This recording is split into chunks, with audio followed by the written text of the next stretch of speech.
Esta tarde, como ya les había adelantado el último día, pues tenemos la suerte de contar con Ismael Díaz Aidara, que es historiador, es presidente de la Fundación Matmu Cati y responsable de la conservación del Fondo Cati. Nos va a hablar esta tarde sobre esto y sobre todo lo que es la historia y la construcción de puentes entre lo que fue Al-Ándalus y Tombuctú. Es una persona súper interesante. La verdad es que creo que es uno de los diálogos que tenemos en el programa, aunque todos han tenido, por supuesto, su interés. Uno de los diálogos que yo especialmente he recomendado más a los alumnos y alumnas, porque creo que les va a resultar de interés y van ustedes a ver y a acercarse a informaciones y a una realidad que probablemente hasta ahora pues no la conocían, ¿no?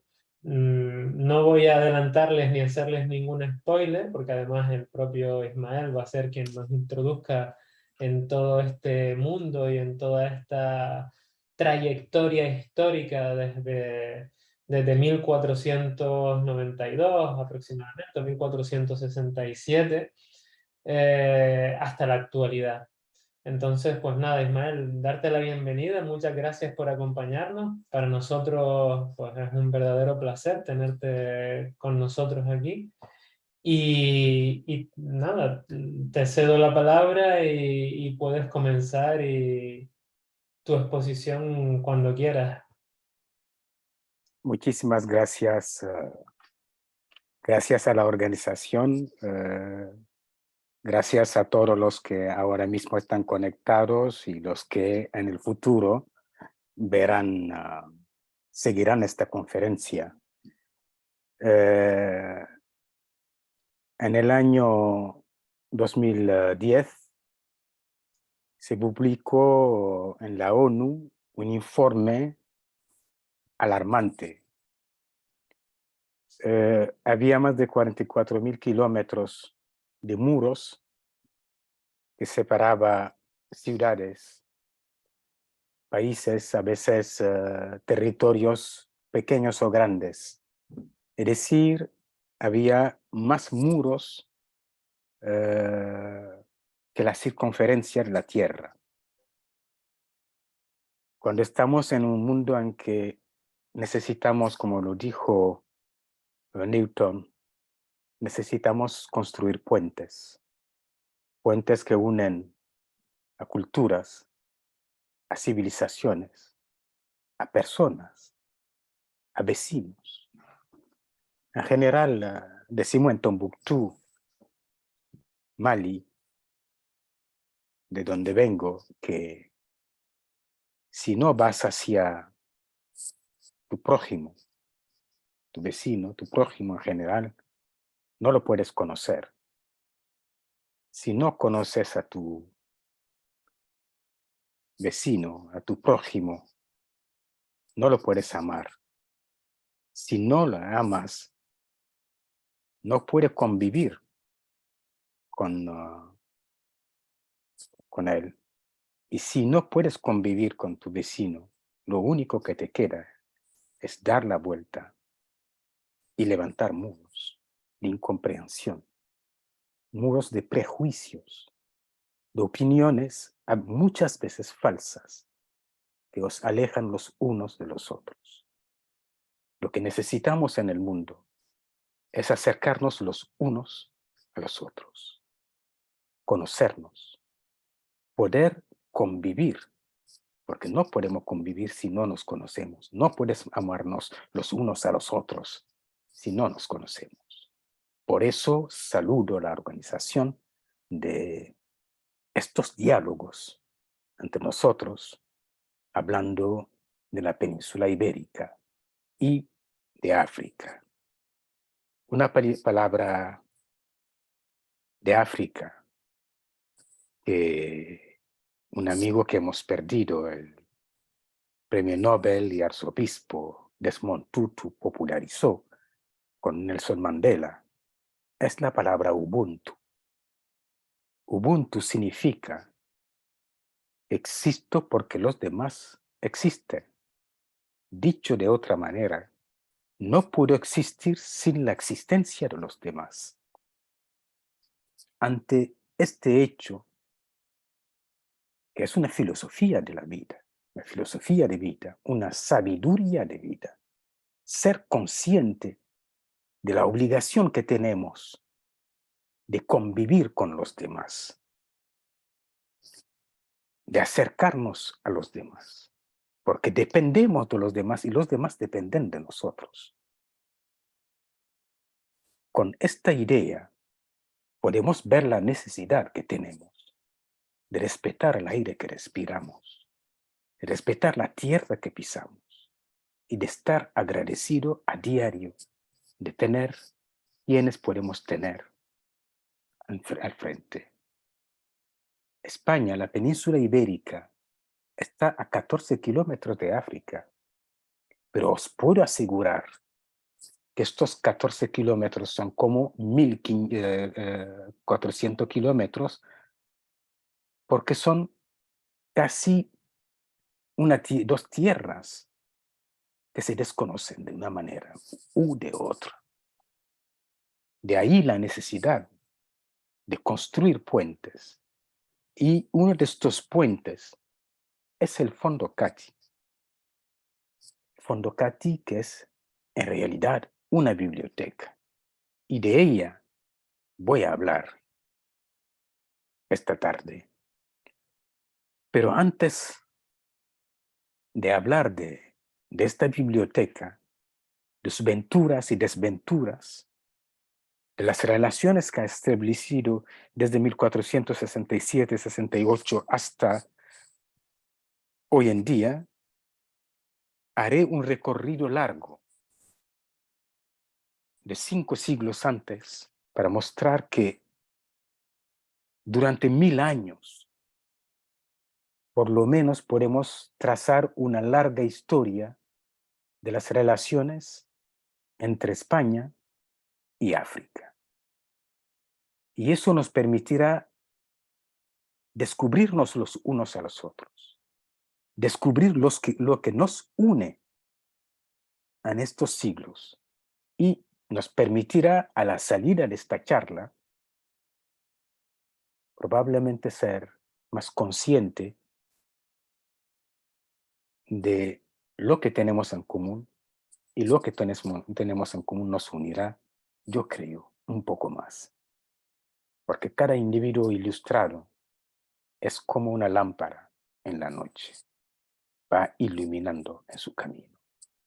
Espero que seamos personas ilustradas, porque en general la ilustración es lo que nos humaniza.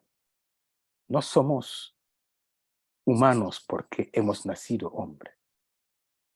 Nos hacemos humanos por la cultura y por el esfuerzo que tenemos de humanizar nuestras relaciones con el mundo.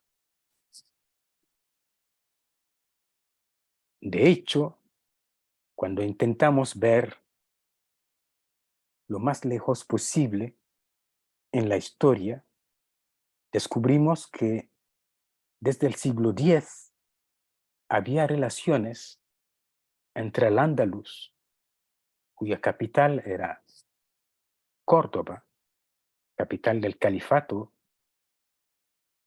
del Andaluz, y África Negra. Cuando digo África, mucha gente puede pensar solamente en el Magreb. No. Tenían relaciones con el Magreb y con el río Senegal y con el río Níger. Y, de hecho, el profesor Jean de Vis y su equipo han descubierto en Oudegost, en la frontera entre Mauritania y Mali, han descubierto un yacimiento con monedas de oro del tiempo del califato de Córdoba. Es decir, que había relaciones comerciales entre el califato y África subsahariana. Es decir, Mauritania, Senegal, Mali, y de manera continua. Aquí podemos ver, no voy a entrar en los detalles, desde 948, prácticamente las piezas de monedas, sus fechas y el número de piezas de monedas, si se suma 26, 27, 29 hasta el final, vemos que para el siglo, los siglos 10 y 11, vemos que son cantidades importantes de monedas de Al-Ándalus que se han descubierto en África. ¿Y por qué? Porque efectivamente en aquellos tiempos América para Europa todavía no existía.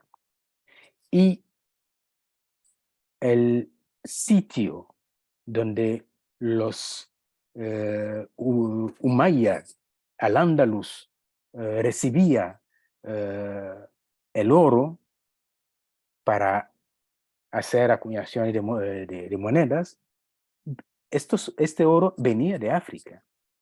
Y Al-Ándalus necesitaba las minas africanas de oro para alimentar sus depósitos, alimentar la fabricación de monedas.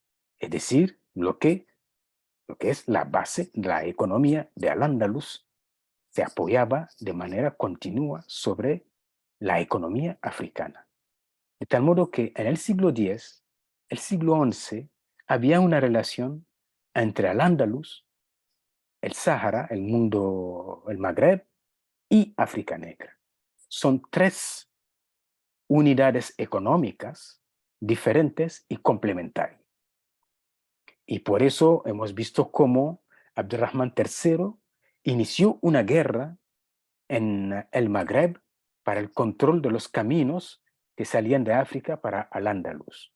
Y esa guerra lo hizo, no voy a entrar en estos detalles, a veces aburrir a los historiadores de mi gremio, simplemente para decir que Abdurrahman III hizo una guerra contra los Rustamid de Tajert, que eran chiitas, y pudo ganar esa guerra, apartarlos del Magreb. Estos se fueron hacia el Nilo, fundaron el Cairo, y muchas veces mucha gente no ven que gracias a Abdurrahman III y su voluntad de controlar las rutas de África Negra, se fundó la ciudad del Cairo, de Fustat el Cairo. Y Abdurrahman III pudo controlar estas rutas y estar en paz económicamente.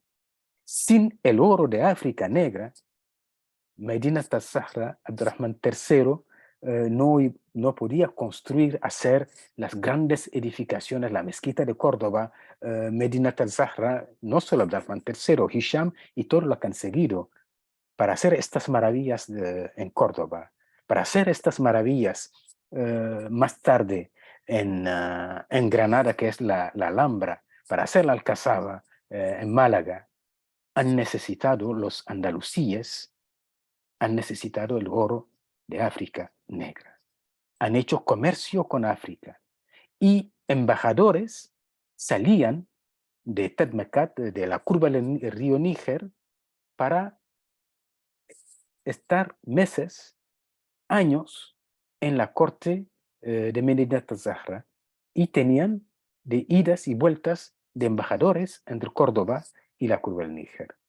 Y último detalle, eso, bueno, lo dicen muchos historiadores, ya lo comentan, lo he publicado a principios de los años 90.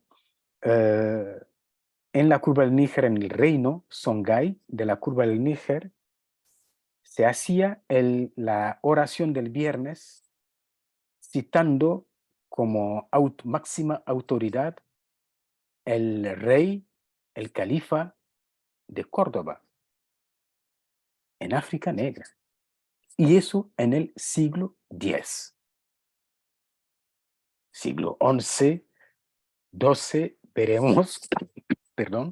veremos el cambio y cómo un solo territorio se va a crear desde los ríos Senegal y Níger, es decir, desde todo el territorio de Senegal, todo el territorio de Mauritania, todo el territorio de Mali, subiendo hasta el Magreb, parte de Argelia, parte de Marruecos y Al-Ándalus, han formado un solo país, constituido por los almorávides, entre los siglos XI y XII. El movimiento de los almorávides empezó en las orillas del río Senegal.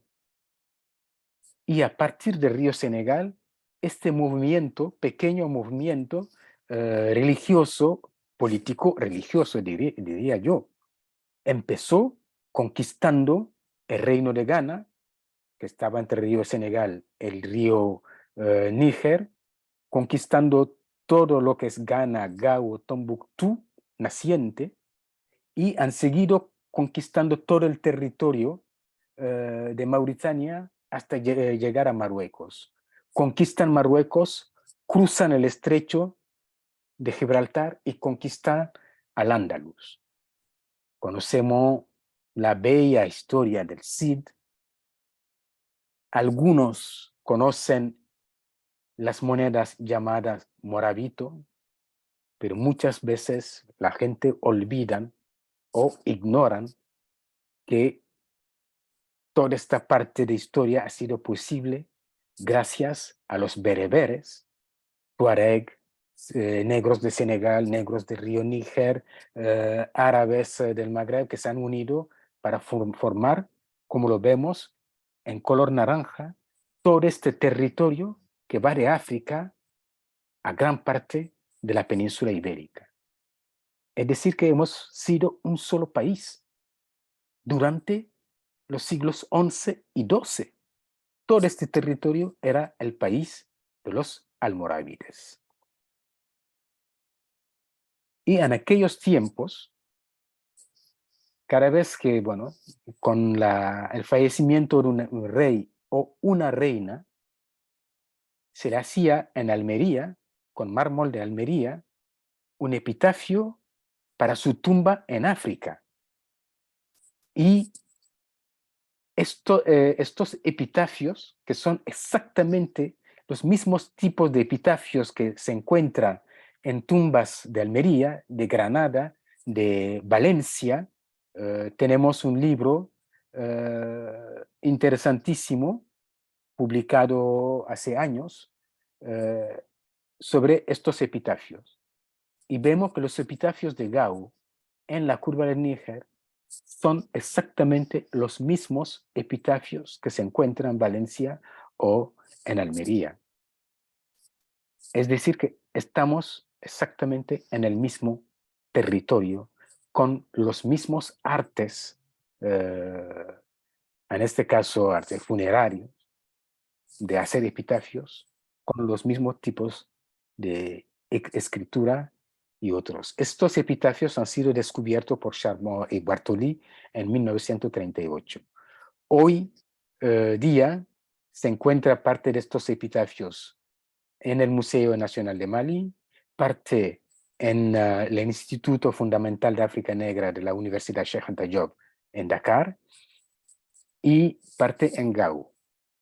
Son desde los años 40 del siglo XX, los epitafios han ido dispersándose y forma parte de una de las reivindicaciones del Fondo Cati, la reunificación de estos epitafios y la publicación para que el mundo sepa realmente que no sea solamente los 4 gatos de las universidades, por Dios, que saben de esto, porque el gran público se merece saber que había estas relaciones, que una reina muere en Gao, más tarde en la zona de Gao, y su epitafio lo hace un artesano llamado Yaish en Almería.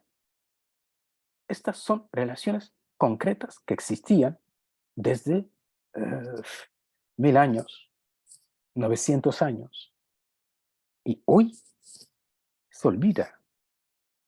Nuestro deber, y por eso felicito la organización de este curso, es dar a conocer esto.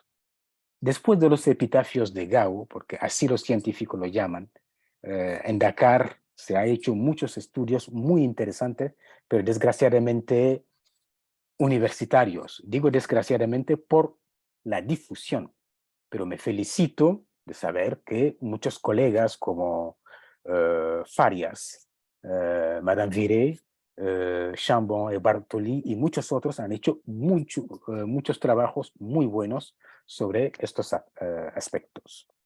En el siglo XIV nace, en el siglo XIII, en 1290, nace en Granada el arquitecto Sahili y muere en Tombuctú el 15 de octubre del año, el 15 de octubre del año 1346. Este poeta, arquitecto, diplomático, ha sido expulsado del Andaluz. Por eso he publicado que Granada ha tenido dos grandes poetas, con dos grandes tragedias. Uno fue Sahili en tiempo del Andaluz, fue expulsado de Granada, condenado a muerte y expulsado, y el otro ha sido fusilado, que es García Lorca. El Sahili es considerado como el mayor poeta de la historia del Andaluz por el profesor Basanta de la Universidad de Cádiz y por muchos estudiosos de la historia de la literatura andalusí. Pero hasta en Granada, muchos profesores, muchos estudiosos no sabían de la existencia de este poeta, pues fue expulsado porque escribió unos poemas, sobre los 7 durmientes, que se encuentra también en el Corán, y ha sido acusado de imitación ilícita del Corán, y los alfaquíes de Granada lo han condenado. Ha sido escondido en la Alhambra por los príncipes que eran primos suyos. Él era secretario en la Alhambra y su padre era jefe del gremio de los perfumadores, de los vendedores de perfume del Caicería eh, en Granada. Eso de pertenecer a esta clase alta de Granada le salvó la vida. Pudo salir de Granada, pasó por Málaga, donde tenía familia, cruzó el estrecho de Gibraltar y hizo un largo viaje hacia Oriente. Y a partir de Oriente pasó por Jerusalén, Damasco, Bagdad y al final a la Meca. Y en la Meca se encontró con el rey de Mali, Kanku Musa.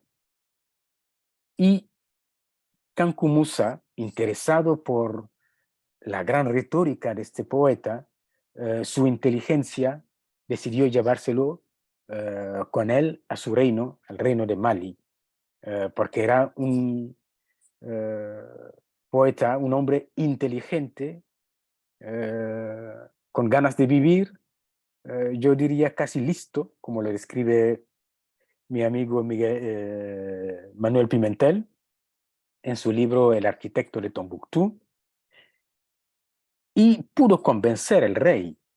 Kanku Musa invirtió en la Meca y en el Cairo tanto oro que bajó el precio del oro durante muchos años, como dicen Al-Omari. Algunos dicen un siglo, depende de los historiadores. Pero por la cantidad de oro sacado del reino de Mali, Mali cubría entonces todo lo que es Senegal, Gambia, Guinea-Bissau, Guinea, parte de Costa de Marfil, Mali, hasta parte de Níger, todo eso, hasta casi el lago Chad. Todo eso era el reino de Mali. Y era el reino más rico del mundo. El National Geographic hace años ha publicado la lista de los hombres más ricos de la historia, y el hombre más rico de la historia del mundo es Kanku Musa, rey de Mali, según National Geographic. Y Sahili, que no era nada tonto, ofreció sus servicios a este rey y siguió su camino de la Meca a Niani, la capital de Mali, y finalmente Tombuctú, perdona, y allí el rey pidió al poeta construirle palacios y mezquitas para tener edificios imponentes. Sabemos que uno de los signos del poder en la historia de la humanidad ha sido siempre la arquitectura. El control de la moneda, la arquitectura como símbolo de visibilidad. Y ese símbolo de visibilidad, el rey lo pidió de Mali, Kankou Musa lo pidió a Esagili. Y en 1325, Esagili hizo ese edificio que vemos aquí, que es la gran mezquita de Djingareyber, en Tombuctú. Pero hizo también otra mezquita en Gao. Tenemos las ruinas de esta mezquita, y introdujo, como lo podemos ver, en una zona de arquitectura en círculo, que son edificaciones, la base se hace con ladrillos de barro y el techo con pajas. Muchas veces eso se revoluciona, cambia totalmente con Esagili. Se ve esa forma de arquitectura que introduce Esagili. Lo vemos aquí, lo vemos en los planos que tenemos de estas ruinas que quedan de la mezquita de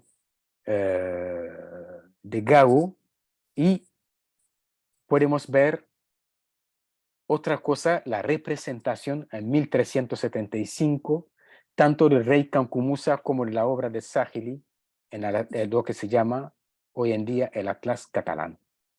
El Atlas Catalán lo hizo Abraham Kreschke en 1375, un judío, con su hijo Jafuda en Mallorca. Fue por petición del rey Charles V, el Carlos V de Francia, no de España, que pidió este atlas al judío, porque había una verdadera escuela de mapamundis en el mundo catalán de aquellos tiempos. Vemos aquí otro estilo de la arquitectura, y esta es la mezquita de Sidi Yahya al-Tudeli en el siglo XV, construida en el siglo XV. Sidi Yahya es un poeta. Sidi Yahya al-Tudeli al-Andalusí es de Tudela. Cruzó al Andaluz, pasó por lo que quedaba del Andaluz en el siglo XV, pasó por el Magreb, se instaló en Tombuctú, y hoy es considerado como el patrón de los 333 santos de Tombuctú. Pasar los siglos XIV y XV, en el siglo XVI ya abordamos parte de nuestra historia. Vemos en Toledo la triste historia del enfrentamiento el 22 de julio del año 1467, enfrentamiento entre judíos, conversos, musulmanes y cristianos viejos. Arde en aquel día y durante 3 días la ciudad de Toledo. Se queman 1,600 casas en esta ciudad. Entonces, el jefe de la comunidad musulmana de Toledo, frente a este incendio llamado incendio del día de los fuegos de la Magdalena, porque fue incendiado el barrio de la Magdalena, que va de la alcaicería, parte de la alcaicería, Zocodover, hasta la parte de la Magdalena en Toledo. Todas estas zonas, 1,600 casas han ardido. Y el jefe de la comunidad musulmana ha decidido salir de esta ciudad, emprender el camino del exilio, porque los cristianos viejos pudieron controlar la situación y para no tener más sublevaciones, han decidido expulsar las cabecillas de la sublevación. Algunos han sido directamente colgados en Toledo, en Zocodover, y otros expulsados. Entre estos expulsados está Ali ben Ziyad al-Quti. Ali, hijo de Ziyad el Godo, porque Quti en árabe es Godo en castellano, es un poco la traducción al árabe del apellido Guti, latín, el Guti latín. De tal modo que este se va de la ciudad de Toledo y toma nota a medida que va alejándose de su ciudad natal, va apuntando en márgenes de sus manuscritos lo que sentía. Lloro mi país, lloro mis dominios, lloro mi jadía, lloro mis bienes, lloro mi tierra, lloro mi vida, lloro mi exilio, lloro, lloro, estoy en exilio. En otro manuscrito apunta, Toledo es el centro de la tierra de los godos. Toledo es el centro del Andaluz. Estamos a 5 días de marcha. Toledo es la tierra que estimo encima de todo. Si no fuese lo que pasó. Y sigue apuntando, Toledo es la villa de los reyes. 70 reyes reinaron en ella, entre ellos los de mi familia. Es reconocido de todos como la capital del reino visigodo. Efectivamente, este exiliado musulmán es descendiente de una familia real, de la última familia real del tiempo de los visigodos, legítimo, como dicen en otras notas, no podemos poner todo. En aquella nota dice lo que hemos visto, que Toledo ha tenido reyes, y entre estos reyes están los de su familia. Y su hijo, Mahmud Kati, lo veremos, apunta que su padre, Ali Ben Ziyad, este exiliado que salió de Toledo, dijo que gracias a su familia, porque su familia colaboró con los musulmanes para abrir las puertas del Andaluz a los musulmanes, eso nos ha permitido ver que efectivamente, como se dice en la historiografía española, que fueron los hijos del rey Bitiza los que abrieron las puertas de Al-Ándalus a los conquistadores musulmanes. Eso lo recuerda el exiliado Ali Ben Ziyad en sus notas, cogiendo el camino del exilio. Aquí tenemos, no vamos a entrar en tantos detalles, si hay preguntas lo podemos especificar. Vemos la ruta que Ali Ben Ziyad ha seguido, partiendo de Toledo, pasando por Granada, hasta Almería, Sevilla, cruza el estrecho, Fez, Sijil Massa, Tuat. En Sijil Massa se queda 4 meses, en Ceuta se ha quedado unos meses, se encuentra con su hermano Usman, y en el Tuat se quedó 6 meses. Sigue su camino hasta Túnez, se va a Sicilia. En Sicilia ve que no puede quedarse, puede quedarse, coge un barco hasta el Cairo y va al oriente, la misma ruta que Es-Sahili, pasa por Damasco, Jerusalén, Bagdad, la Meca, y vuelve al sur, al Tuat, en el sur de Argelia, desde donde va hacia Walata, una ciudad mauritana, a la frontera casi entre Senegal, Mali y Walata, de Walata baja a Gumbu, un pequeño pueblo de Mali. En Gumbu, Ali bin Ziyad se casa con la princesa Khadija Sila, sobrina del rey Sunni Ali y hermana mayor del futuro emperador Askia Muhammad. De este matrimonio nace Mahmud Kati, su primogénito. Y Mahmud Kati será más tarde conocido por los historiadores como el autor del Tariq el-Fetash, un libro de historia que se publica hoy bajo los auspicios de la UNESCO. Y como lo podemos ver, Mahmud Kati coge los manuscritos de su padre, Ali bin Ziyad, y los manuscritos de su tío, el emperador Askia Muhammad, une estos manuscritos y forma lo que conoceremos más tarde como el Fondo Kati. Y eso lo hace en el siglo XVI. Después del año 1516, forma una biblioteca, esta biblioteca de manuscritos que nos interesa hoy en día.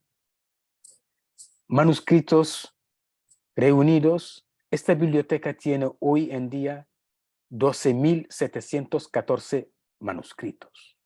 Tiene unos 7.000 notas marginales en los márgenes de sus manuscritos, lo que hace de esta biblioteca un tesoro único según la UNESCO. Hablamos un poco de Mahmud Kati.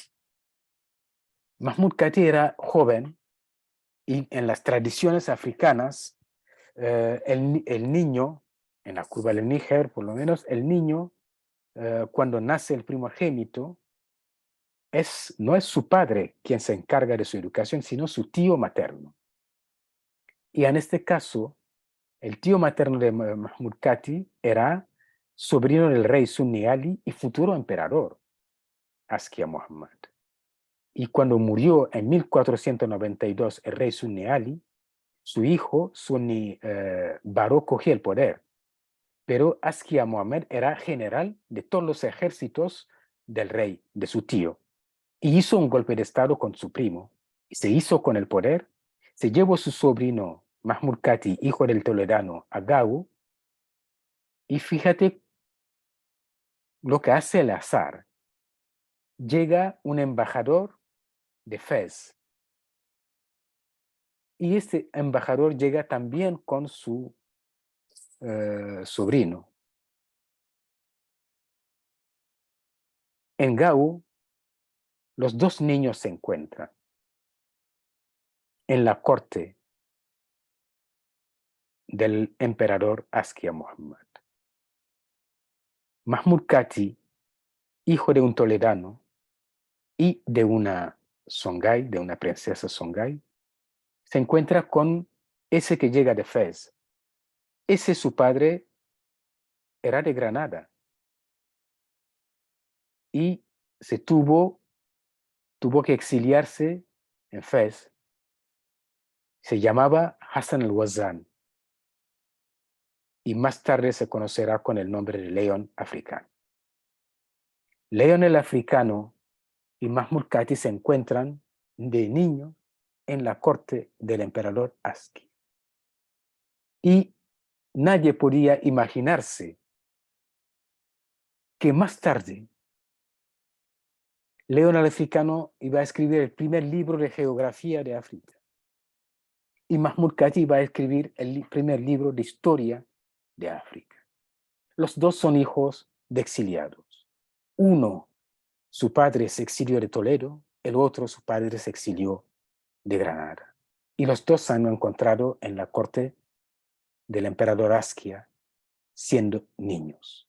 Y más tarde la UNESCO va, bajo sus auspicios, va a publicar las obras tanto de León Africano como de Mahmud Kati, porque son las dos obras más importantes y más representativas de África. Este es el libro de descripción de África de Jean Léon l'Africain, Juan León el Africano. El escritor Amin Maalouf escribió una novela, y lo aconsejo a quien no la ha leído ya, que el título es León Africano, el autor Amin Maalouf. Y es una de las novelas más bellas que he leído en mi vida.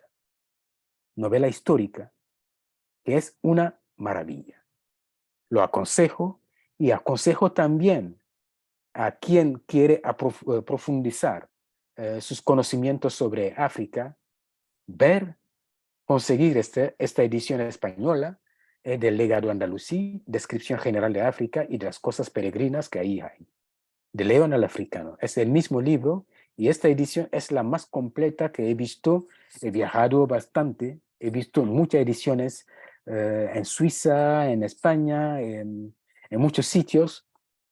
La más completa, sin lugar a duda, lo he dicho en la Academia de Reino de Marruecos hace pocos meses, y lo digo aquí, la más completa es esta descripción general del África, de León africano. Un granadino que escribe el primer libro de geografía en lengua occidental de África, y el libro más completo que se puede encontrar. Antes hubo otros historiadores como Ibn Hamid al-Garnati, un granadino, Ibn Said, también de Granada, que han escrito, pero han escrito según los viajeros. León africano se fue a África, conoce África, escribió sobre África. Pasado el siglo XVI, porque, bueno, principio 1505, 1510, es la época de León africano de Mahmud Kati en Gao. 1591, el rey de Marruecos decide conquistar la curva del Níger para hacerse con las mismas rutas que controló en su tiempo los califas de Córdoba. Porque en aquellos tiempos era necesario controlar las minas de oro, porque es la fuente económica necesaria para controlar, para asentar el poder económico necesario a todo reino en el Magreb o en la península ibérica. Y en el año 1591, el rey de Marruecos, Almanzor, hace un ejército de moriscos, porque muchos fueron expulsados de las Alpujarras, expulsados hacia Marruecos, o Argelia, Túnez, se fueron por toda parte. Y en Marruecos, el rey Almanzor hizo un ejército de 5.000 personas y puso a la cabeza, delante de este ejército, a Yuder Pachá de Cuevas de la Almanzora. Y entre marzo y abril de 1591, este ejército de moriscos conquistó el reino de Gao. Y de 1591 hasta 1833, prácticamente, se hizo un bajalato, se dice bajalato, pero un pequeño reino dependiente del reino de Marruecos. Es decir, la ciudad de Tombuctú, toda la curva del Níger, eran marroquíes hasta en el año 1833. Y mucha gente no sabe que de 1591 hasta 1612, prácticamente Tombuctú, la famosa ciudad de Tombuctú, fue gobernada por andalusíes, gente de España, españoles que hablaban árabe entonces. Pero son moriscos, hablaban castellano cuando fueron expulsados. Yuder Pachá era de Cueva de Almanzora. El segundo jefe de Tombuctú, gobernador de Tombuctú, Mahmoud Ben Zarkoun, era de Guadix. Jaco era de Córdoba. Amar al-Fata era de Cueva de Almanzora. Suleiman al-Kurtubi era de Córdoba. Mahmoud Longo era de Sevilla. Y todo esto son moriscos españoles que han sido gobernadores de Tombuctú. Y eso hay que saberlo. Y en aquellos años, se encontraba también las fechas, las primeras fechas de penetración del castellano como lengua de administración en Tombuctú. Hay que esperar hasta finales del 19 para que llegase una lengua occidental, que es la francesa, en África. Cuando desde finales del siglo XVI se hablaba castellano en Tombuctú. Eso hay que enseñarlo. Hay que enseñarlo en las escuelas en España, lo mismo que en África. Las relaciones entre Europa y África no han sido siempre relaciones bárbaras de colonización. Han sido relaciones culturales también. Y el castellano, eso lo digo con un guiño al Instituto Cervantes y a nuestro querido Luis García Montero, que sí, el castellano llegó en el siglo XVI como lengua administrativa, pero como lengua escrita llegó antes, porque en estos manuscritos que podemos ver aquí, en este manuscrito, tenemos en las márgenes palabras del castellano. Este manuscrito es un manuscrito del año 1489. Ali Ben Siyar el Toledano llegó en aquellos tiempos, su hijo Mahmud Kati nació, y Mahmud Kati en sus notas tenían palabras aljamiados, es decir, escrito en caracteres árabes, y cuando se lee castellano. Y eso es uno de los puntos importantes de las relaciones entre la península ibérica y la curva del río Níger. A partir del siglo XIX hay que esperar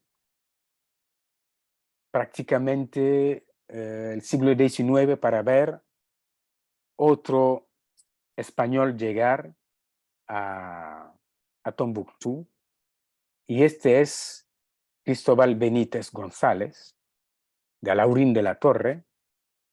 Se fue a Tetuán niño, y no voy a alargar mucho hablando de él, y con Oscar Lanz, hizo el viaje prácticamente de Tetuán a Tombuctú, y es el último explorador europeo en llegar a Tombuctú en el año 1879. Y hoy en día se habla de René Caillé, el francés. Este llegó en 1828. Se habla de Gordon Lang. Llegó en 1826 a Tombuctú. Se habla prácticamente, como lo dijo mi amigo Pimentel, y se dice en las sociedades de geografía de Europa, Francia, Alemania, Bélgica y otros, que los primeros europeos en descubrir Tombuctú fueron Gordon Lang, 1826, y René Caillé, 1828. Después llegó 1854 Barthes. Lo que hay que decir a las sociedades de geografía, y ya lo he dicho en Madrid, en la Sociedad de Geografía, y Pimentel lo ha publicado más de una vez, es que siglos antes, 1000 años antes, andalusíes han llegado a Tombuctú, a Gao, a Tacna, al río Senegal como al río Níger. ¿No eran europeos? Pues sí, porque yo creo que la península ibérica forma parte de Europa. En este sentido, lo que podemos decir es que los primeros que han descubierto África no son ni el inglés Gordon Lang de 1826, ni el francés René Caillé en 1828. Respetamos al león africano. El león africano ha nacido en Granada. Ha estado en 1505. Y antes otros habían llegado. Y Tombuctú ha sido gobernado por cordobeses, sevillanos, cuevanos y otros. Hacemos justicia a las relaciones entre España y África, recordando a estos. Y esta España tiene que asumir su pasado musulmán de Al-Ándalus, porque es parte de su historia. Y es lo que da fuerza a la historia de España, porque España es el único país europeo que puede decir que tiene una historia musulmana, una historia sefardita y una historia cristiana.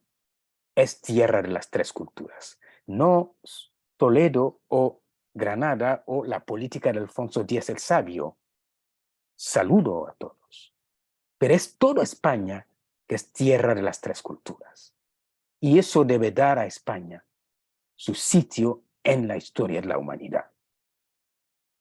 Humanidad que necesita paz y tranquilidad en este mundo en que la estupidez humana no tiene límites. Por toda parte, guerras, matanzas, cuando España puede dar ejemplo de diálogo de culturas y de civilizaciones desde años, desde miles de años. Es bueno recordarlo. La historia del Fondo Cati, para ir, no digo terminando, sino resumiendo para llegar a nuestra época y poder dialogar, porque no hay nada más aburrido que los cursos en la Edad Media en que una persona toma la palabra y dicta en un largo monólogo. Lo más bello es el diálogo de uno consigo mismo, de uno con el otro, de culturas con culturas, de civilizaciones con civilizaciones. El Fondo Cati, a lo largo de esta historia que he descrito, ha tenido como biblioteca desde su unificación por Mahmud Cati, el historiador hijo del toledano, ha tenido muchas aventuras y desventuras que voy a resumir y ya con las preguntas iré ahondando para hablar de aspectos que pueden interesar a los oyentes. Con la conquista de Tombuctú por los moriscos en 1591, la biblioteca tuvo problemas serios. Tuvo que esconderse. Y después se volvió a abrir en tiempo de los moriscos. Pero en el siglo, prácticamente el 28 de febrero del año 1648, muere Mahmud Cati II. Y en aquellos tiempos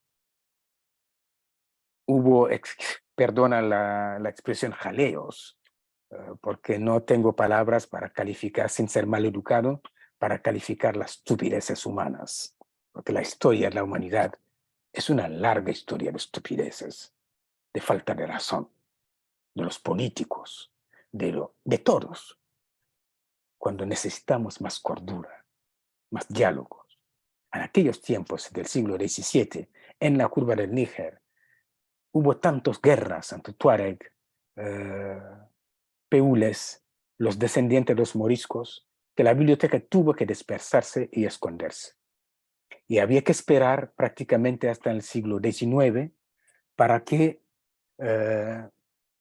Muhammad Rabana, mi tatarabuelo, uniese esta biblioteca de nuevo, pero en una época desesperada. 1810, los peules instauran el reino peul de Masina, conquistan Tombuctú y toda la curva del Níger, imponen la Sharia, y os va a sonar, imponen la Sharia, la ley islámica, como ley en toda la curva del Níger, y los Kuti caen en desgracia. son considerados como descendientes de cristianos. Gente que se han casado con sefarditas, de tal modo que han caído en esta desgracia. Pero esta desgracia se extiende también al resto de la familia. Muhammad Abana, descendiente nieto de Mahmud Qadi III, se casa con una prima suya, Arquía Aligau, y prácticamente se quedan tienen 5 hijos, pero al final Muhammad Abana tiene que divorciar, porque lo consideran como descendiente de una mujer sefardita, en un tiempo de intolerancia exacerbada. Abandona a su familia, abandona a su mujer y sus 5 hijos, se va, unifica la biblioteca, manda los manuscritos a su mujer divorciada, que es su prima al mismo tiempo, pero ella muere el 5 de noviembre del año 1855. Unifica, recibe todos los manuscritos de su marido y primo, y ella era profesora teóloga. A principios del 19, cuando en Europa las mujeres les quedaban años para luchar para sus derechos, en África esa mujer tenía alumnos de todas las edades para estudiar teología, para estudiar lógica, para estudiar gramática, pero se quedó divorciada y toda su vida ha esperado a su marido. Y en los manuscritos tenemos un manuscrito entero contando la historia de amor entre Abana y su mujer Arquía, divorciada simplemente porque su marido era descendiente, su madre era una sefardita, una judía. No han vuelto a verse nunca más, pero dejaron 5 hijos y una biblioteca unificada. Esa biblioteca se dispersa después con la caída de los peules de Masina. Se hacen con la biblioteca y la familia pierde manos sobre el control de esta biblioteca. Y hay que esperar a principios de los años 90 para que un bisnieto de Muhammad Abana, mi padre y yo, que nos pongamos a buscar los manuscritos por toda parte. Mi padre murió sin ver los manuscritos. He terminado la labor unificando esta biblioteca que tiene 12.714 manuscritos, más de 7.000 notas en sus márgenes con palabras en castellano, aljamiados. Y en el año 99, con el poeta, príncipe de Asturias, Primo Cervantes, José Ángel Valente, lanzar un llamamiento internacional para salvaguardar estos manuscritos. Respondió Amin Maalouf, tenéis su foto a su lado, el novelista Premio Nobel Saramago de Portugal, Antonio Muñoz Molina, Aminata Traoré, escritora, ministra de Cultura de Mali, Cheikh Oumar Sissoko, también cineasta, ministro de Cultura de Mali, y decenas de intelectuales de los 5 continentes han respondido al manifiesto que he lanzado con José Ángel Valente, y lo hemos publicado en el ABC. Sale en portada con el presidente Aznar y con Fondo Cati, en portada del ABC, con artículo al interior de José Ángel Valente, y responde la Junta de Andalucía construyendo el edificio del Fondo Cati, con dinero público de la Junta de Andalucía, tenemos el edificio en Tombuctú.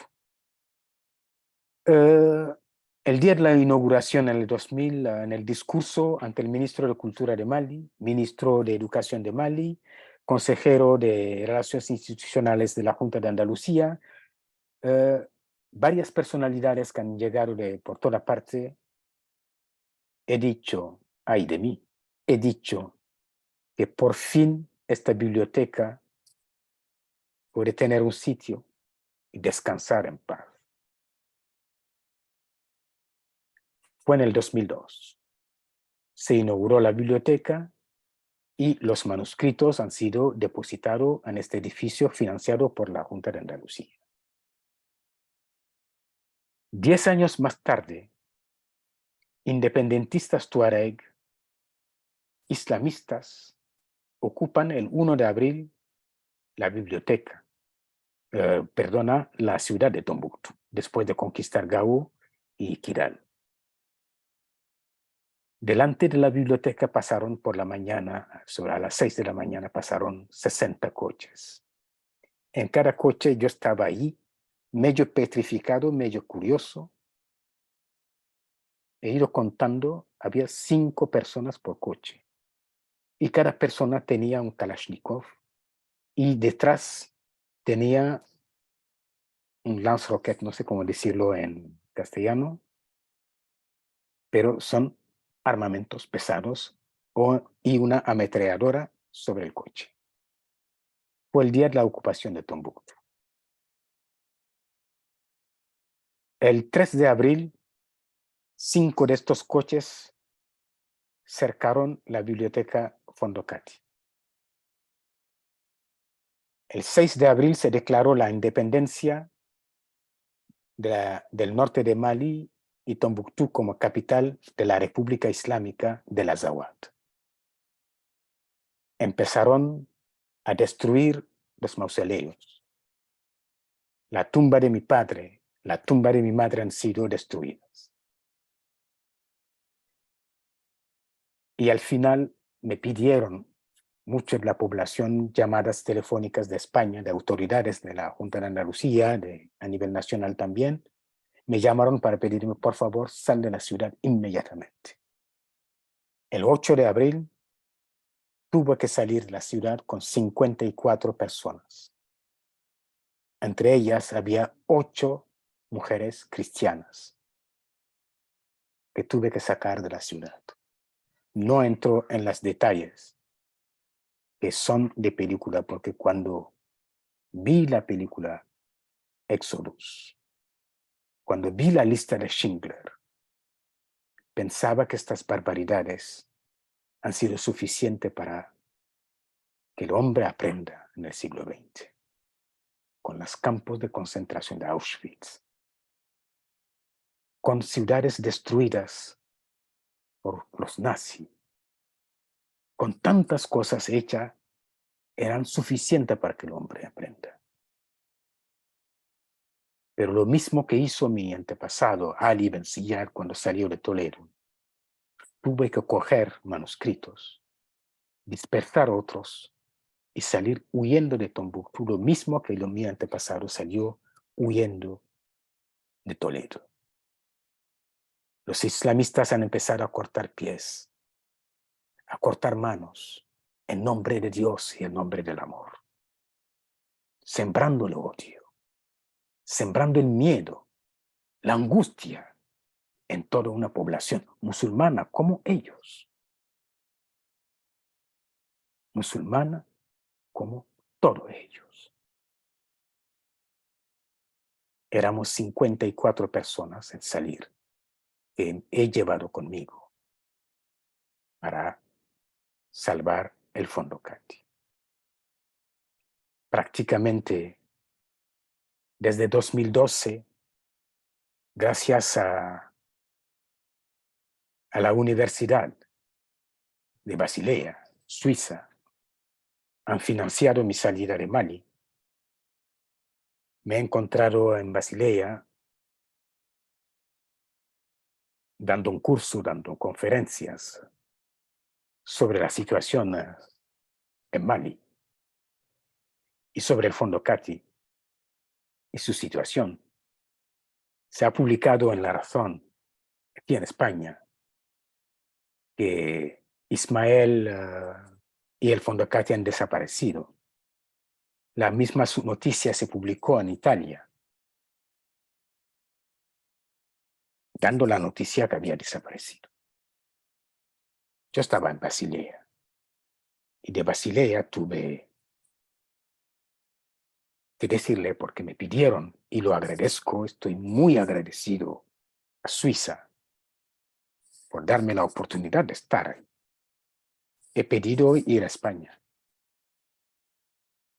Y una vez en España, llevo 10 años, ya 11 años, viviendo en exilio en España. La biblioteca Fondo Cati, los 12.000 manuscritos dispersados. Y doy la noticia hoy en esta conferencia que he decidido volver a abrir el Fondo Cati. Durante años lo ha pedido la UNESCO desde París. Han restaurado el edificio que ha sido dañado por los obuses que han tirado sobre parte del edificio y a sus alrededores. He decidido abrir la biblioteca como una biblioteca nómada, una biblioteca en exilio, porque tengo 7.100 textos marginales escritos por los Cuti, por la familia Cati, digitalizado gracias al Ministerio de Cultura de España, hace muchos años. Son 7.100 textos. No se encuentra en ninguna parte del mundo una biblioteca que tenga tanto textos unida en una biblioteca sobre el Andaluz y de una familia andalusí, de una familia castellana y sefardita. Y esta biblioteca va a ser una biblioteca en exilio, digitalizada, que va a estar al servicio de los investigadores cuando lo piden. Es la última decisión tomada después de 11 años sin volver a mi país. Porque España es mi tierra de origen. Mali es la tierra que ha acogido a mi familia durante más de 556 años. Es mi tierra. Pero lo suelo decir, y con eso voy a terminar, no tengo patria, tengo matria. Mi matria es una biblioteca. No tengo país porque mi familia ha ido de siglos en siglos exiliándose por toda parte. Pero tenemos una matria que es una biblioteca de papel, piel y tinta. Es la única patria realmente que tengo y que llevo a costa, que lucho para salvar. Y es el llamamiento que he lanzado ya con José Ángel Valente, que sigo lanzando, que salvando esta biblioteca, salvamos a parte de la historia de Al-Ándalus, del Magreb y de Mali. Es salvar el puente que nos une a todos. Los hombres han construido demasiados muros. Necesitamos puente que nos une. Y Fondo Cati es un puente. Gracias. Muy bien, muchas gracias, Ismael. Ha sido fantástico escucharte y estoy seguro que les habrá encantado a los alumnos y alumnas que nos acompañan esta tarde. Seguramente habrán tenido oportunidad de anotar a lo mejor alguna pregunta o alguna duda que quieran aprovechar para hacer a Ismael. Les animo a que puedan hacerla verbalmente, haciendo algún gesto, levantando la mano virtualmente, si saben hacerlo. Y si no, pues si tienen alguna pregunta o duda, pues también, como suele ocurrir en otros diálogos, pueden hacerlo a través del chat. A mí sí que se me ocurren un par de preguntas, pero prefiero que sean ustedes los que sean protagonistas y aprovechen la oportunidad de tener con nosotros esta tarde a Ismael. Creo que Sandra ha levantado la mano. Sandra, ¿puedes hacer tu reflexión o tu pregunta? Sí, muy buenas tardes. No sé si me alcanzan a escuchar. Sí, sí, te oímos perfectamente. Bueno, empezando a exaltar la voz que tiene nuestro expositor el día de hoy, porque me trasladé como si me estuvieran contando cuentos, esos de las mil y una noche. En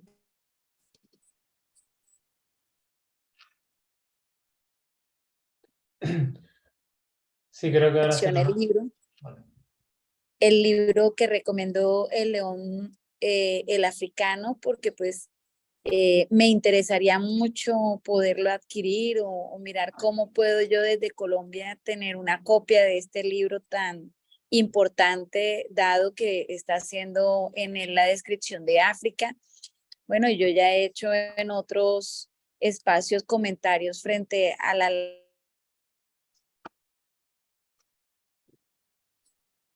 Se corta. Sí, creo que se líder le entrecorta un afrodescendiente de poco. territorio de Colombia y como tesista, donde estoy desarrollando un proyecto más que un documento de investigación, es un dato biográfico radical frente a las identidades culturales de las comunidades negras con las que yo estoy arraigada en Colombia. Yo me encuentro en Aguachica, Cesar. Esta es parte de la costa caribe colombiana, en un territorio del valle medio del Río Grande de la Magdalena. Somos afrodescendientes, traídos ya hace muchos años acá, nuestros ancestros de África. Y al igual que usted refiere que tiene una madre que es la biblioteca. Nosotros tenemos un territorio ancestral al cual pues a veces quisiéramos retornar a esos orígenes. Compartimos la filosofía Ubuntu, soy porque somos, el proceso colectivo, el llamado al cuidado de la madre tierra. Entonces, cuando usted evoca esos recuerdos tan bonitos, cuando habla con esas ganas y ese ímpetu, muestra eso tan bonito y maravilloso que también pueden tener otras culturas, pero que a diferencia nosotros los latinoamericanos las heredamos con la difícil posibilidad de algún día poder conocer esos territorios de los cuales usted hace unos relatos tan bonitos. Entonces yo sí agradezco mucho, más que hacer preguntas, pues me quedo con el interés de recibir información cada vez que de pronto usted esté haciendo alguna exposición de este tipo de temas, para conocer de fondo más sobre la cultura de personas que la han vivido y que también saben que es como los que vivimos nosotros, tal vez no en la misma magnitud, pero pues para nadie es desconocido que Latinoamérica es resultado de las conflictividades y del encuentro de otros mundos en este territorio al cual nos arrasaron y nos han arrancado parte de nuestra cultura y de nuestra propia esencia. Muchas gracias. Muy Gracias, bien. gracias a usted. Pronto estaré en Colombia en los meses que siguen como poeta, no como historiador. He encontrado comunidades afro en Venezuela también el año pasado y yo creo que, bueno, comparto el espíritu de todo lo dicho. Como referencia bibliográfica que puede servir tanto este libro de Amin Maalouf como los que hemos publicado Pimentel y yo. Si pone Manuel Pimentel o simplemente Pimentel o Ismael Yaye en internet, saldrá, bueno, saldrán libros y algunos libros como los otros españoles que he escrito con Manuel Pimentel, le podrá dar toda la información sobre todos estos personajes que he nombrado. De tal modo que les remito a Manuel Pimentel, con quien he escrito este libro, ponerlo en internet, Pimentel, Ismael, Tombuctú, y seguramente os saldrán las referencias. Muchas gracias. Muy bien, Ismael. Creo que también a través del chat comentaban la posibilidad de poder acceder a la información que has expuesto hoy y creo que disponías de un resumen o de algún tipo de documento que igual puedes facilitar a los alumnos a través de nuestra Secretaría Técnica. Sí, Sí,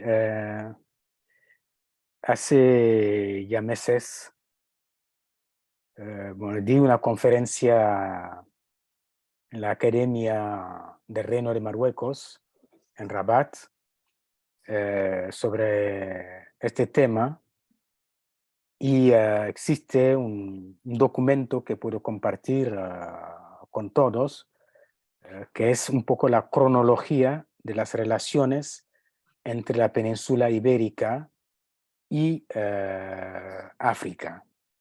Y cuando hablo de África en general, hablo de los ríos Senegal y río Níger, obviando un poco la parte portuguesa muy importante del descubrimiento de las grandes navegaciones y descubrimiento de las costas africanas hasta doblegar el Cabo de Gata, Cabo de Gata, no, el Cabo Sur de África. De tal modo que sí puedo compartir esa cronología breve. No estoy en grupo chat, pero lo puedo compartir con la organización y ella lo hará con las personas que se interesan, lo pueden tener, sí. muy bien, estupendo. ¿Alguna persona más que quiera hacer alguna reflexión, alguna pregunta? Bueno, Bueno, yo simplemente sí, he disfrutado tanto escuchando a Ismael, que gracias. Y bueno, yo estoy aquí en Canarias también, en Fuerteventura, y la verdad que todas sus palabras lo he sentido con tanta intensidad y no, o sea, que me ha parecido extraordinario todo su relato. Así que muchas gracias. Gracias a usted, estoy muy agradecido por la oportunidad dado, porque en África decimos que no hay don de palabra sin la hospitalidad de un oído. Ah, Una persona que intenta hablar sola se considerará como un loco, sí, sí, pero sí. si hay quien habla y quien escucha, entonces sí hay palabra, Ah, porque gracias. hay diálogo. Y en este caso, he de agradecer yo también vuestra escucha, vuestra atención, porque gracias a vosotros he podido hablar, porque si no hay quien escucha, no hay quien habla. Sí, Así que muchas sí, gracias a vosotros también. gracias. ¿alguna pregunta o alguna reflexión más que quieran trasladar a Ismael? Bueno, mientras se lo piensan, hay algo que seguramente a algunos de ustedes se les habrá pasado por la mente, o por lo menos a mí sí me ha ocurrido, y es preguntarle a Ismael si existen referencias a las Islas Canarias en estos manuscritos que él ha tenido la oportunidad de revisar y de conservar, porque es algo que siempre, bueno, puede ser interesante para todos los alumnos y alumnas, ¿no? No sé si nos puedes comentar algo, Ismael. Sí, puedo comentar. Siempre lo digo en mis conferencias. Preguntar, todo el mundo tiene derecho a preguntas y yo tengo derecho a silencio. es decir, a no decir nada. Pero en este caso voy a usar también el derecho a responder. Efectivamente, bueno, en los manuscritos, en el 845, que es el manuscrito que hace referencia a la vida, a la biografía de Esagili de Granada, que hace una antología completa de la obra del poeta granadino, porque eso puede sorprender a mucha gente, pero sí cuando el mayor poeta del Andaluz, de la España musulmana, ha caído en el olvido en España, fue en un pequeño pueblo de Tombuctú, donde se hizo la antología completa de su obra. Y en este manuscrito sí se habla del rey Kanku Musa y de su voluntad de descubrimiento de lo que hay fuera, al otro lado, dicen, de las aguas saladas, es decir, del Atlántico. Y en otro manuscrito se desarrolla más lo que se sabe del reino de Mali, y sí se habla del Atlántico, de la voluntad de del rey Abubakar II de enviar barcos, y envió barcos a partir de las costas de Senegal para llegar a América. La primera tentativa fue un fracaso. La segunda tentativa, algunos piensan que sí han llegado. Es un debate entre los historiadores porque derrumba un poco la teoría que Cristóbal Colón fue el primero en llegar a América, cuando se encuentran huellas de cultura de intercambio entre África y América antes del descubrimiento de 1492 de Cristóbal Colón. Y eso es un tema que he discutido bastante, bueno, no veo el libro, que he discutido bastante con la duquesa de Medina Sidonia, doña Isabel de Toledo, que ha escrito un libro, África versus América. Y un libro que aconsejo de leer porque muestra que hubo relaciones entre África y América antes del descubrimiento de Cristóbal Colón. Y lo hace con documentos, cientos y cientos de documentos que publica en su libro. Y visité la duquesa de Medina Sidonia en 2000, principio de los años 2000, y en su biblioteca he visto manuscritos convincentes sobre el tema.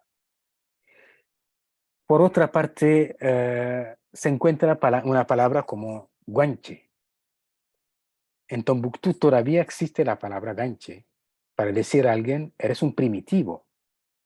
Es decir, eres de siglos, de tiempos pasados. Llaman a las personas ganches. Bueno, hubo un cambio, no sé, en la Sí, pantalla. sí, Bueno, he dejado de compartir la pantalla, Ismael, vale, para que te perfecto. puedan ver mejor los alumnos. Perfecto, porque yo soy un ignorante digital y cambia y me asusto. No, no te preocupes. Bien, es decir, que esta palabra existe. Referencias directas o indirectas extras sí existen. Y yo creo que hace falta tener interés directo para investigar y encontrar referencias, datos que pueden ayudar. El etnólogo italiano Attilio Gaudio hizo investigaciones y publicó sobre los ganches, publicó libros sobre las Islas Canarias y las relaciones con el Magreb, con África Negra, y desgraciadamente murió a principios de los 2000, creo, en un accidente de coches en Italia, lo que paró el trabajo de investigación que inició también en el Fondo Cati.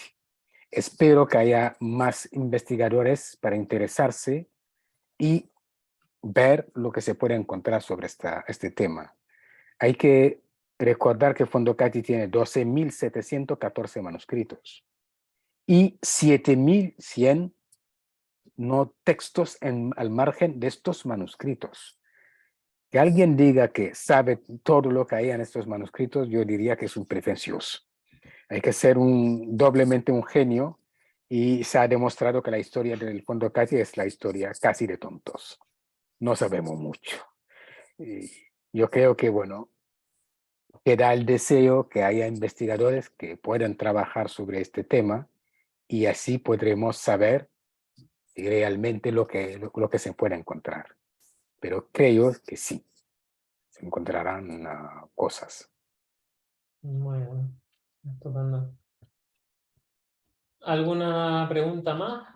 Nos comentan en el chat, Ismael, Sandra concretamente, que si cuando tengas tu agenda cerrada en Colombia estaría interesada en que nos la pudieras facilitar, por si en un momento dado puede a lo mejor asistir a algún tipo de evento o actividad en el que vayas a participar.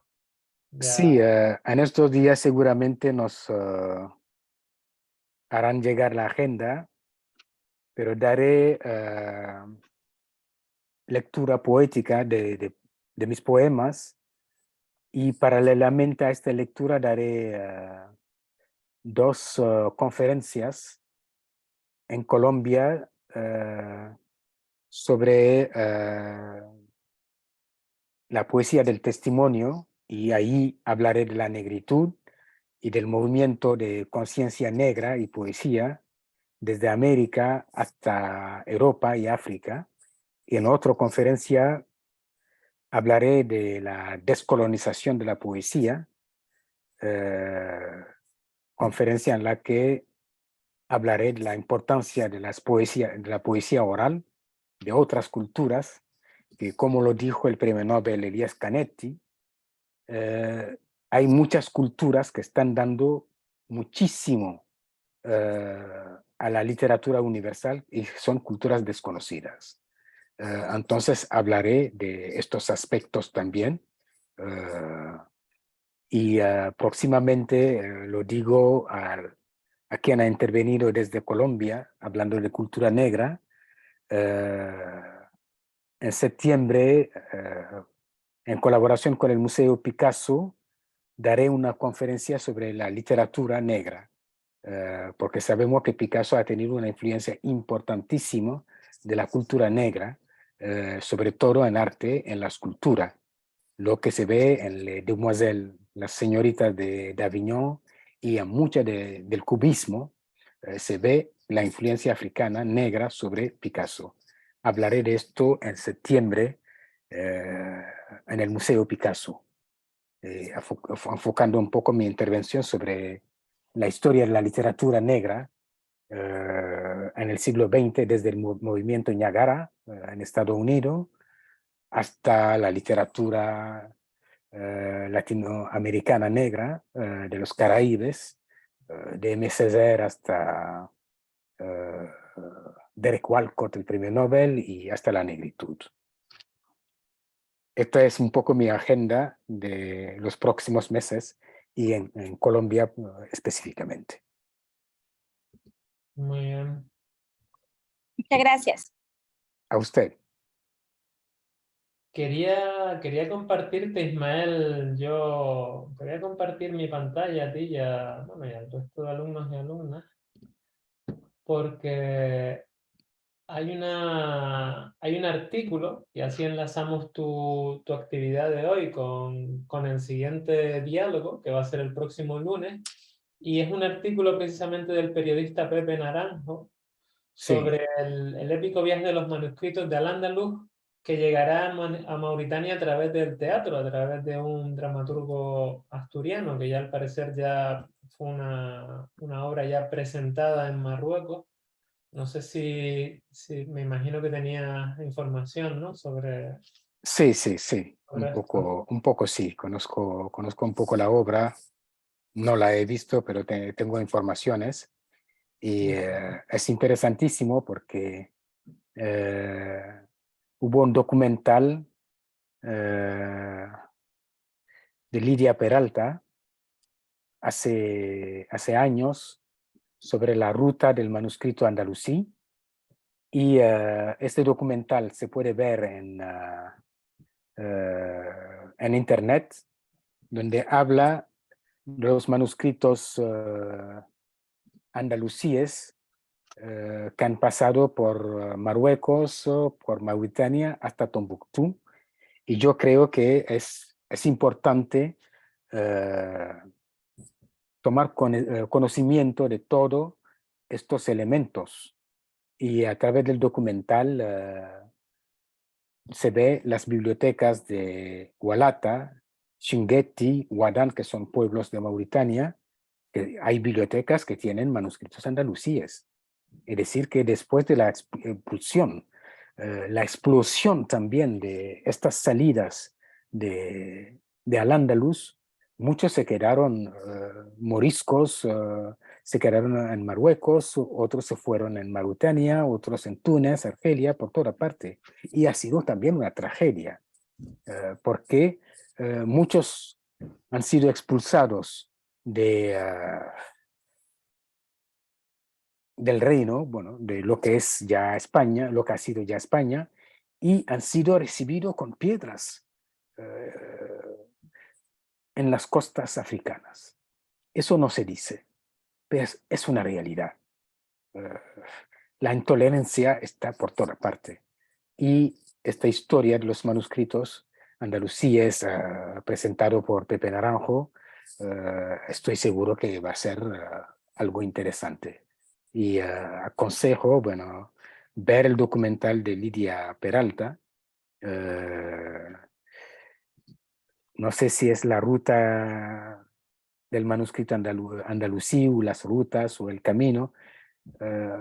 Ponerlo, Lidia Peralta, y se encuentra fácilmente. Muy bien. ¿Tienes una pregunta de Juan Jesús Suárez? Juan Jesús, tienes que activarte el audio, Juan Jesús. ¿Me oís ahora?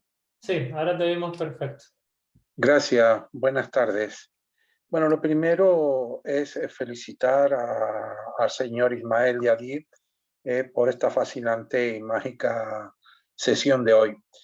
Y segundo, en referencia al tema que nos centra hoy, reafirmar que en el año 89-91, participando en una de las expediciones médicas, proyectos humanitarios a Mauritania, entre el gobierno, se me encargó entre el gobierno de España, la Real Sociedad Económica de Amigos del País de Gran Canaria, el llevar unos libros porque para entregar a los diferentes colegios de la ciudad de Nouadhibou para lo que era dar a conocer el tema del andaluz. Estuvimos llevándolo, entregándolo y gestaron una jornada de entre el gobierno de España a través de la Oficina de Cooperación de la ESI para dar una charla allí en Nouadhibou. Simplemente era eso, nada más. Gracias. Muchísimas gracias. Yo creo que son aspectos interesantes y saludables para las relaciones entre países.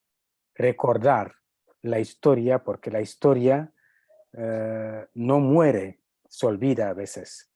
Y yo creo que estos gestos, este gesto que habéis hecho, es de saludar, porque recordar en Mauritania la historia del Andaluz es recordar la historia de parte de la historia de España y de la historia de las relaciones con Mauritania, porque Mauritania, de ahí salieron lo que se llama Mauritania hoy.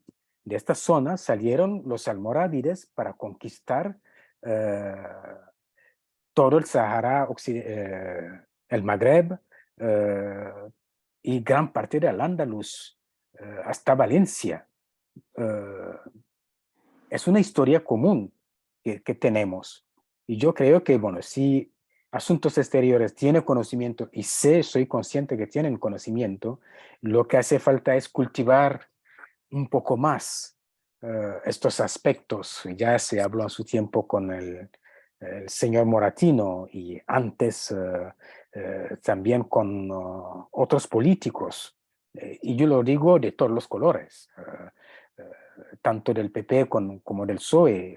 Ahí saludo también el esfuerzo que se ha hecho para reconocer los derechos de los sefardíes al retorno, firmado por el señor, el gobierno de Rajoy en su tiempo.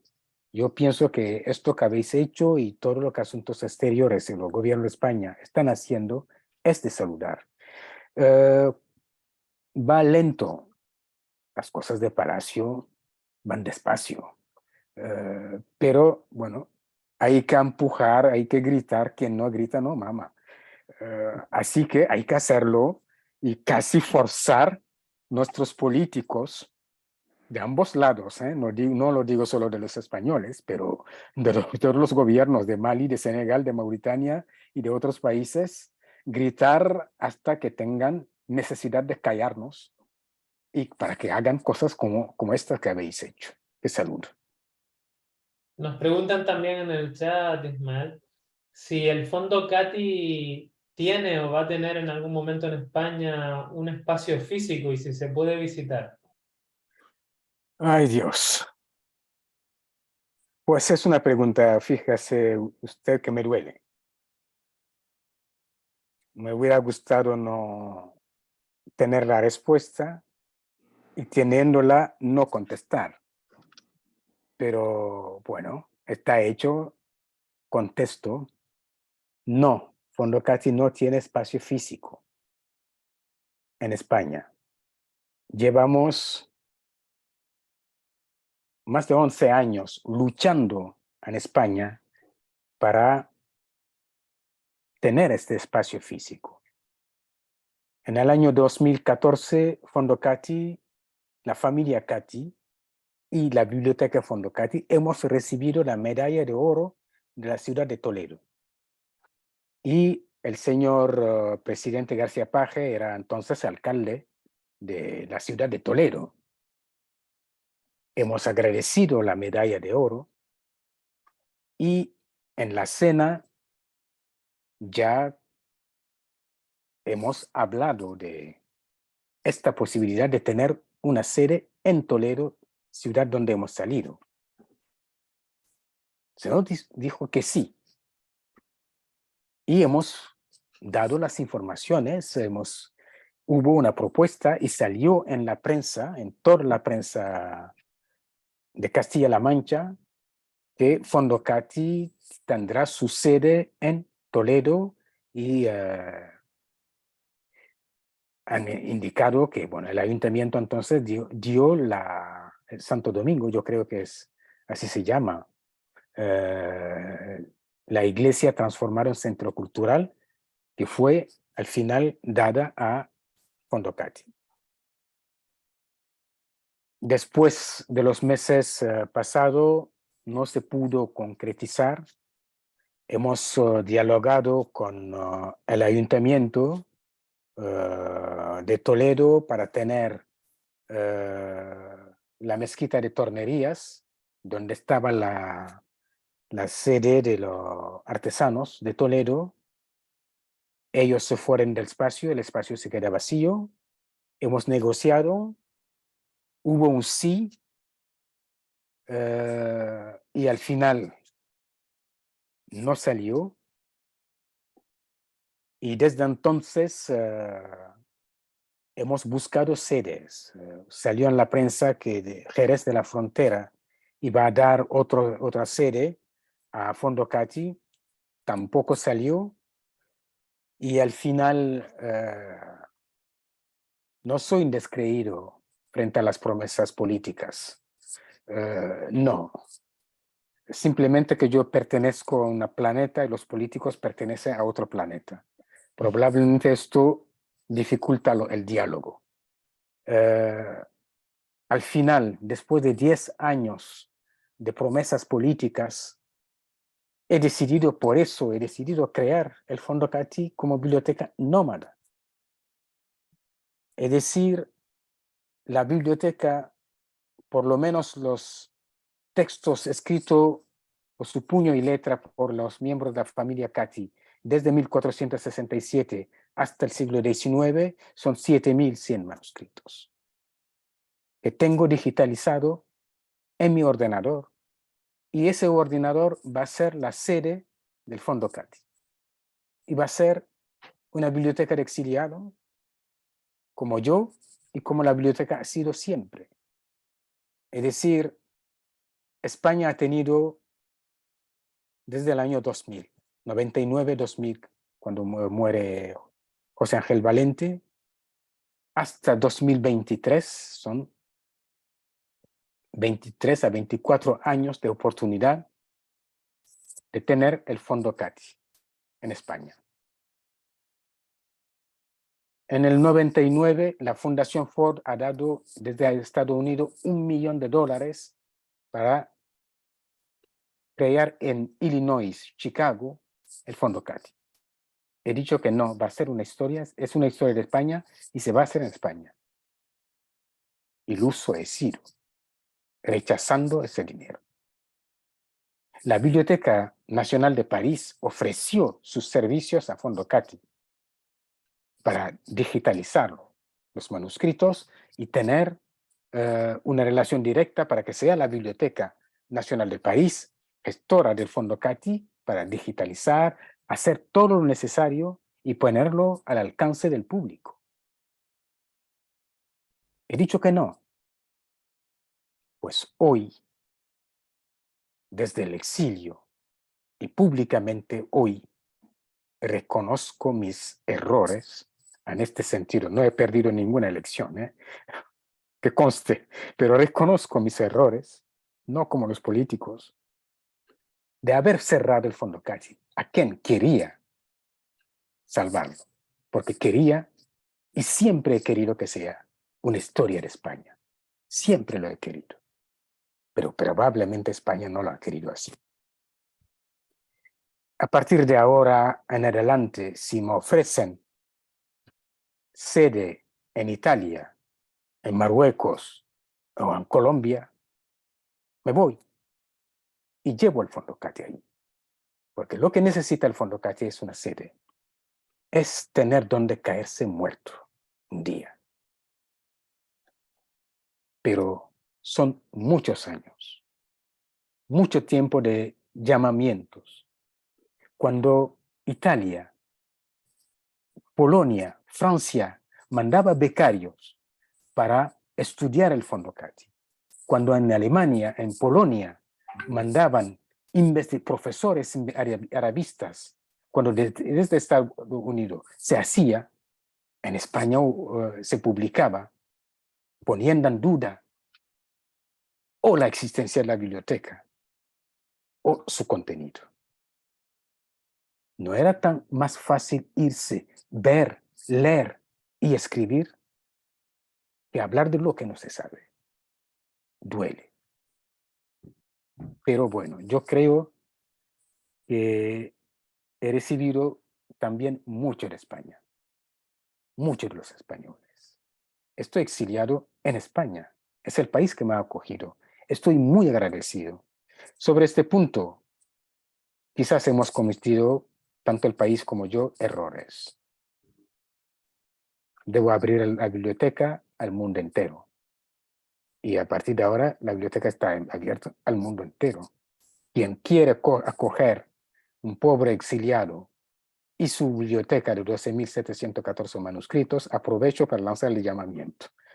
Que no sea desde el infierno, porque soy de África, conozco el calor, pero en el infierno no quiero estar por el momento. Que sea sobre esta tierra, entre vivos y con sede. Pero por el momento no lo tenemos, lo siento. Pues nada, igual habrá que proponer al gobierno de Canarias que te haga una propuesta concreta, quién sabe. Si, si en el futuro estás entre nosotros aquí. El futuro está en la mano de todos. Vamos a ver. De Canarias, los Baleares, Mallorca o Barcelona, o sea, donde sea. Sí, sí. Pero por el momento, Fondo Sí, no, Cati lo importante, como tú bien dices, es la voluntad política que muchas veces... Mi respeto Sí, por tu encomiable. sí, dinos, Macu, habla, puedes hablar. Ah, perdona, es que... bueno, no me veo. ¿Me escuchas? Sí, sí, te escuchamos, Ah. Macu, dinos. Simplemente quería agradecerle a Ismael su encomiable labor de cuidado, salvaguardado y respeto por semejantes documentos, por semejantes manuscritos. Me deja perpleja de la manera que los ha cuidado. Es como, son como sus hijos. Intento darle una forma y digo, esos documentos para él son sus hijos. Y de verdad me dejas perpleja. Enhorabuena y felicidades desde mi más humilde corazón. Muchísimas gracias. Muchísimas gracias. La semana pasada tuve una reunión con la UNESCO Málaga, Clubes UNESCO de España, que trabajan conmigo desde 10 años para buscar soluciones al problema del Fondo Cati, y hay otras personas que tienen buena voluntad.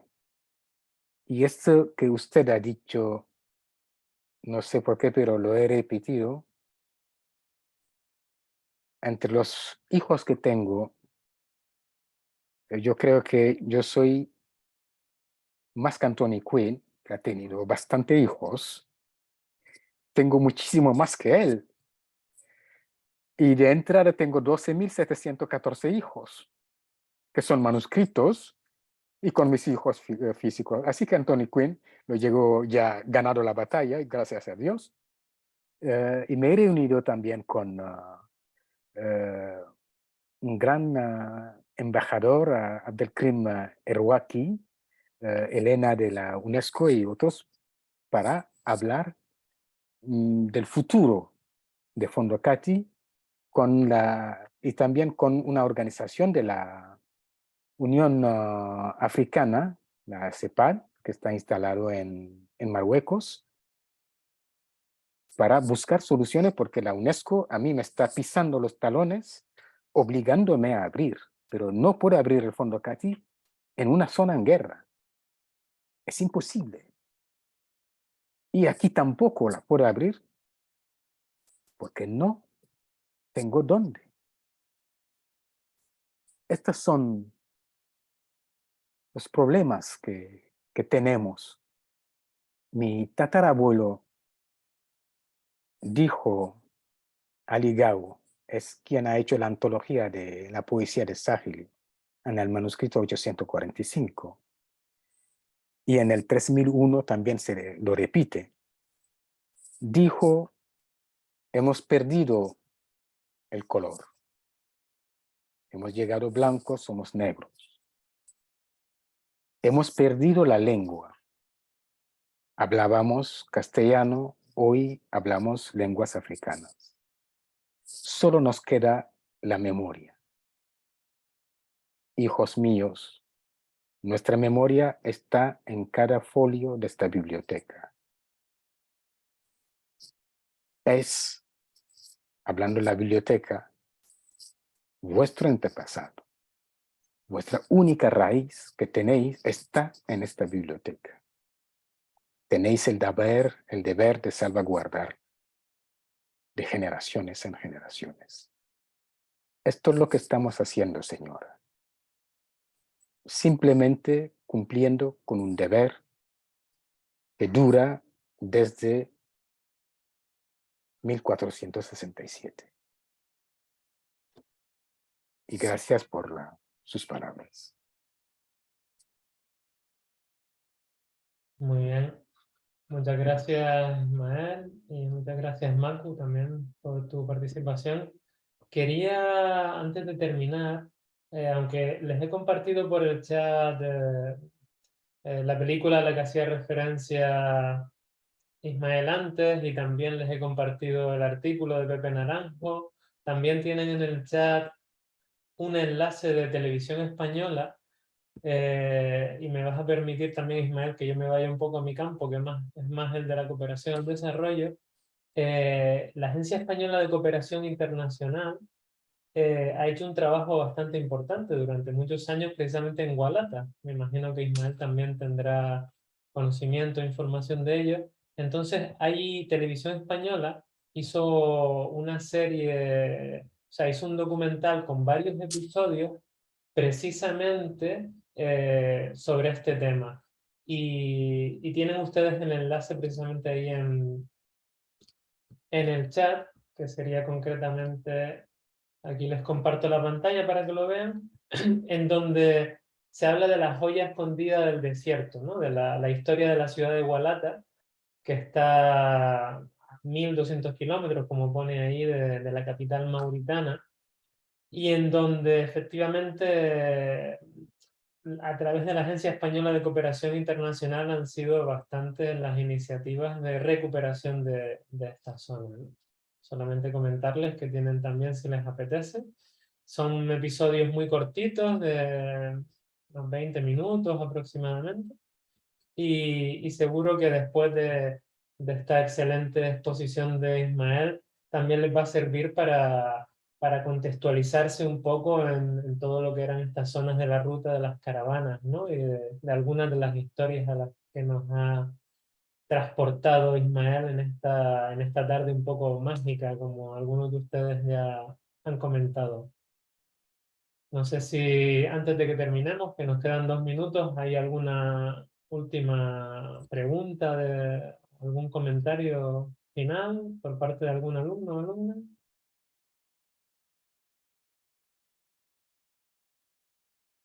Bueno, parece que en principio no hay nada más, entonces, bueno, pues solo nos queda agradecer a Ismael su participación, el habernos acompañado, el habernos ilustrado a través de estas historias que nos ha compartido. Y nada, desearle que las cosas vayan evolucionando para bien desde nuestra entidad Looking for Development. Ya sabes que cuentas con nuestro apoyo. No somos una gran organización, somos una pequeña consultora, pero tenemos una alta cantidad y una alta dosis de ilusión y de ganas de hacer cosas y de trabajar, con lo cual cuenta con nosotros para lo que sea, y seguro que los alumnos y alumnas, que algunos de ellos tienen algunos puestos interesantes y experiencias, pues también seguro que estarán encantados de ayudarte y se pondrán a tu disposición seguramente si los necesitas. Pues hace años un académico, Francisco Niebla, dramaturgo, dijo que la más bella palabra que él ha encontrado en el diccionario del castellano es la palabra gracias. Estoy absolutamente de acuerdo con él, que después de pronunciar la palabra gracias, solo queda guardar silencio y estar agradecido de verdad. Y lo estoy. Estoy agradecido por el momento compartido. Con vuestro permiso, dejo mi correo electrónico porque mi teléfono no lo aconsejo, porque cuando mi trabajo es escribir, Y cuando trabajo, desgraciadamente, no lo dejo en otra habitación. De tal modo que lo dejo para, si puedo ser útil a cualquiera persona sobre estos temas, quedo a vuestra disposición. Compartiré con Looking for Development, compartir el texto que he dicho para tener la información y si puedo ser útil a cualquiera persona, más que ayudar, estoy aquí para colaborar, para compartir y para que juntos podamos construir estos puentes que necesitamos. Muchísimas gracias. Muy bien, pues nada, muchas gracias Ismael de nuevo. Tienes en el chat el correo electrónico de Ismael, que lo he escrito para que puedan copiarlo todos. Y en cualquier caso, pues bueno, si alguno lo necesita, también nos lo puede solicitar con posterioridad. Nada, desearles una buena tarde. Nos emplazamos de nuevo en el último diálogo el próximo lunes con el periodista Pepe Naranjo, como ya habíamos comentado. Y nada, nos despedimos de ti ya todos, Ismael. Muchísimas gracias. Muchísimas gracias a todos.